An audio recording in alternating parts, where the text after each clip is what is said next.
What are you doing with technology that you wouldn't be able to do if you took the technology away? For most modern schools, that is an esoteric question because it wouldn't ever be the case. But we had the opportunity to authentically consider it when terrorists attacked our school on September 14th. Our primary school was burned, the entire school was damaged and looted, and every computer that hadn't been taken home by staff members was stolen or destroyed.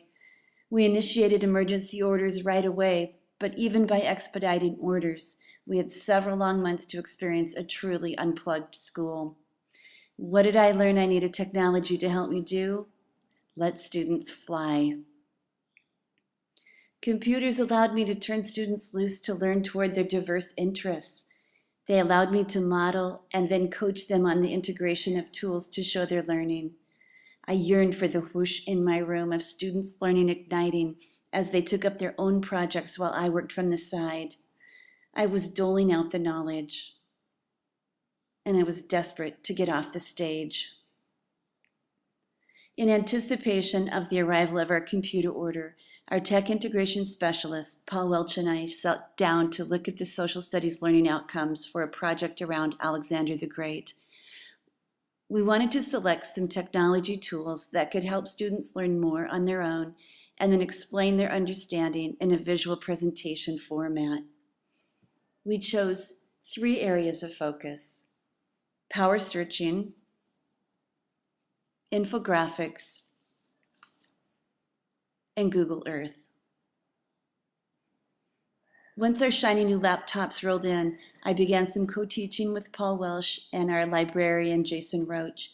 They did presentation lessons in our classroom on building effective search strings and other advanced search techniques that work for the library databases and the internet. Students then practiced those skills.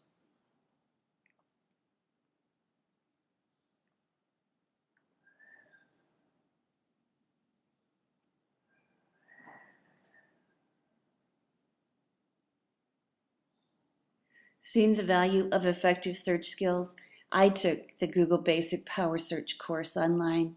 Next year, I will take all of the 7th graders through this online training course at the beginning of the school year.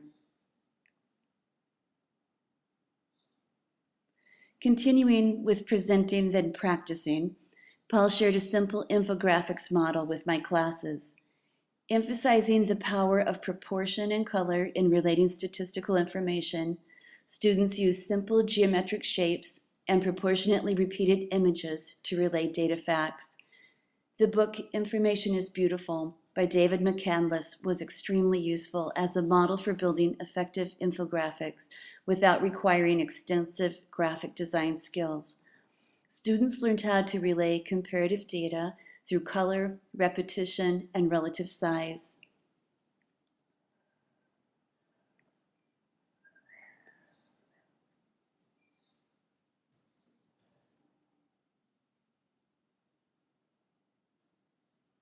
Finally, we worked with Google Earth. We began by setting simple paths. Then, we used 3D features to get into the rugged Hindu Kush mountains and illustrate the difficulty of the journey Alexander's army took. The goal was for students to design their own animated Google Earth video clip with voiceover to support a point they were trying to make toward their thesis.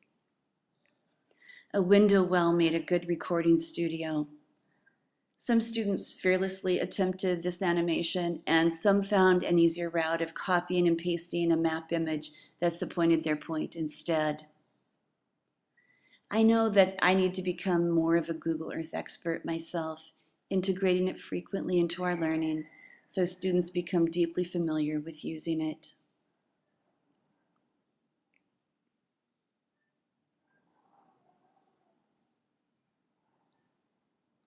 We had intended to use an application called Museum Box as the presentation format.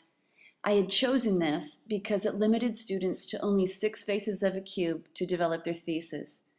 Museum Box is also a restricted group within which you can see the projects of students at other schools, and they can see yours with the option of making comments. Although Museum Box advertised that the faces of the digital cube could take large data files like movies and PowerPoints, it turned out that they could only take text and images. This gave us a good opportunity to problem solve, which is one of the NET benchmarks. We settled on using Keynote or PowerPoint for students who didn't have Mac access at home. By simply applying a cube effect and limiting the slides to 6, we could create the same effect as we would have had in Museum Box. The missing factor was the public sharing, which is something I will work on for next year. Students felt very proud and professional about their presentations. Since there were only text features on the cube, they were challenged to use the slides as a talking point on which they elaborated. Some of the presentations were very short. This is a skill they will need much more practice with. Here is the final presentation. Welcome to my presentation on Alexander the Great, the man who can never be able to understand. We are all inclined to judge ourselves by our ideals, others by their acts. Harold Nicholson. I say that Alexander the Great can only be judged in his time, because we end up judging him by his acts when we should be judging him by the circumstances of his time. My first reason is that we've seen him a lot of times take the toughest route, because it's the quickest. Here, Alexander the Great is returning to Persepolis from present-day Ghazni, Pakistan, after his part conquest of India. As I zoom in, you can see some examples of the harsh terrain and deserty climate they faced.